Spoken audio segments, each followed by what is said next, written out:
that's what it was. 2016, we was running around, beat niggas up in the club. I know she around for the money, but act like she don't.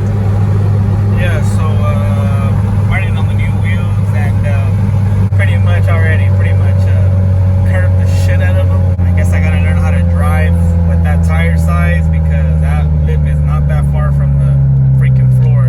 But anywho, I'll keep you guys posted. Yep, just did that. I just sold my old rim setup.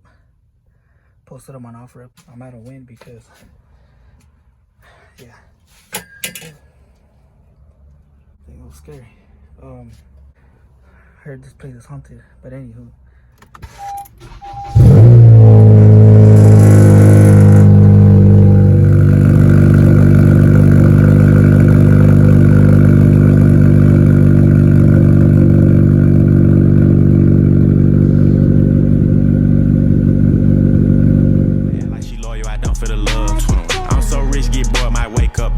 Just cuz her titties is hard cause she spent the 5. My bitch titties cost me a dub.